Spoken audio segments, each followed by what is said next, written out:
सन 1877 में गर्मी इतनी भयानक थी कि ब्रिटिश भारत के मद्रास प्रेसिडेंसी में लाखों लोगों की मौत हो गई। हर सड़क, हर गांव लाशों से भरा हुआ था। इस एक आपदा में लगभग 2 करोड़ लोग मारे गए। यह एक ऐसा अकाल था जिसने भारत को लगभग बंजर बना दिया। लेकिन हैरानी की बात यह है कि यह सिर्फ भारत तक सीमित नहीं था। उसी साल चाइना में भी भयानक तबाही हुई, जहाँ 2 से 3 करोड़ लोगों की मौत हुई। ब्राजील में भी अकाल पड़ा, जहाँ लगभग 2 लाख लोग मारे गए। इजिप्ट, मोरक्को, इथियोपिया और दक्षिण अफ्रीका, हर जगह लोग भूख से मर रहे थे। अमेरिका के मिनेसोटा में उस साल को बिना सर्दी का साल कहा गया। ऐसा लगा जैसा सर्दी का मौसम गायब हो गया हो। सवाल है, 1877 में ऐसा क्या हुआ? इसका कारण कोई भूकंप, युद्ध या बीमारी नहीं था। असली वजह एक प्राकृतिक घटना थी जो हजारों किलोमीटर दूर पेरू के तट के पास समुद्र से शुरू हुई। 1970 के दशक में पेरू के मछुआरों ने इसे प्यार से एल नीनो नाम दिया, जिसका मतलब होता है छोटा बच्चा। लेकिन 1877 में यही घटना इतनी खतरनाक हो गई कि इसे सुपर एल नीनो कहा गया और इसको दुनिया भर में लाखों लोगों की जान ले ली। और अब 2026 में करीब 140 साल बाद यह फिर लौट रहा है। यूरोप के सबसे बड़े मौसम पूर्वानुमान केंद्र ECMWF के अनुसार पिछले 140 सालों का सबसे बड़ा एल नीनो आ सकता है। कुछ विशेषज्ञ इसे मेगा एल नीनो कह रहे हैं। भारत में इंडियन मेट्रोलॉजिकल डिपार्टमेंट ने पहले ही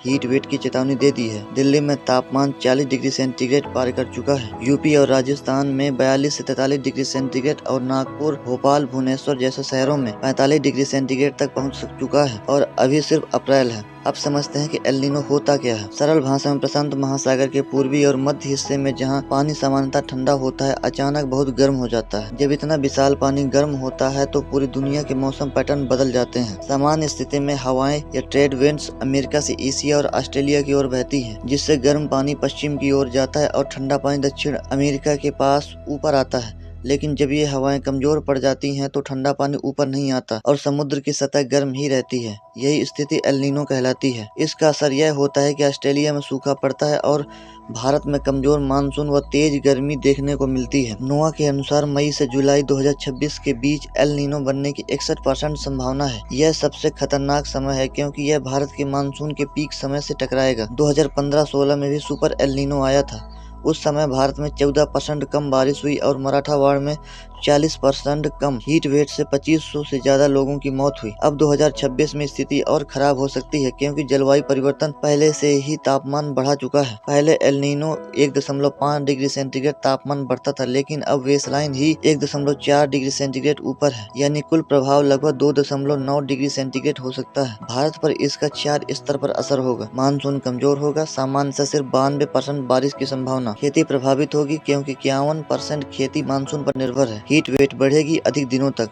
महंगाई बढ़ेगी, खाने की कीमतें 9% तक बढ़ सकती हैं। 2024 भारत का सबसे गर्म साल था। राजस्थान के चूरू में 50.5 डिग्री सेंटीग्रेड तापमान दर्ज हुआ। एक और बड़ा खतरा है रात का तापमान। दिल्ली में दिन का तापमान 1.8 डिग्री सेंटीग्रेड, लेकिन रात का 4.4 डिग्री सेंटीग्रेड। इसे अर्बन हीट आइलैंड इफेक्ट कहा जाता है। भारत में 38 करोड़ लोग खुले में काम करते हैं। रिक्शा चालक, मजदूर, डिलीवरी बॉय, इन सब पर सबसे ज्यादा असर पड़ता है। एक अध्ययन के अनुसार सिर्फ 1 डिग्री सेंटीग्रेड तापमान बढ़ने पर उनकी कमाई 14% घट जाती है। समाधान क्या है? सबसे सरल और सस्ता उपाय है पेड़ लगाना और पुराने पेड़ों को बचाना। 182 स्टडीज ने साबित किया है कि पेड़ तापमान को 12 डिग्री सेंटीग्रेड तक कम कर सकते हैं। इसके अलावा दोपहर 12 से 4 बजे बाहर न निकलें। पानी और ORS साथ रखें। जरूरतमंद लोगों की मदद करें। सोलर एनर्जी अपनाएं क्योंकि एल नीनो बार बार आएगा और हर बार पहले से ज्यादा गर्म होगा। अगर अभी कदम नहीं उठाए तो आने वाली पीढ़ियों के लिए 45 डिग्री सेंटीग्रेड ही नॉर्मल बन जाएगा। इसलिए खुद का ध्यान रखें और अपने आसपास के लोगों का भी।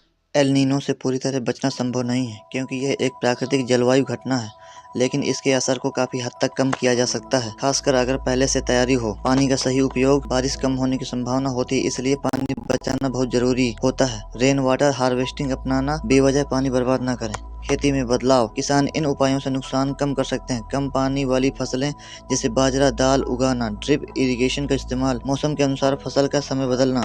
गर्मी से बचाव, एल नीनो से गर्मी ज्यादा होती है। दिन में धूप में कम निकलें, ज्यादा पानी पिएं, हल्के कपड़े पहनें, बच्चों और बुजुर्गों का खास ध्यान रखें। सरकार और समाज की भूमिका, बड़े स्तर पर ये काम जरूरी है। जल संरक्षण योजनाएं, सूखा प्रभावित इलाकों में मदद, किसानों को सही जानकारी और बीमा, मौसम की जानकारी पर ध्यान दें, समय रहते तैयारी करें। आसान शब्दों में एल नीनो से लड़ने का सबसे अच्छा तरीका है पानी बचाओ, पहले से तैयारी करो, सही फैसले लो। धन्यवाद।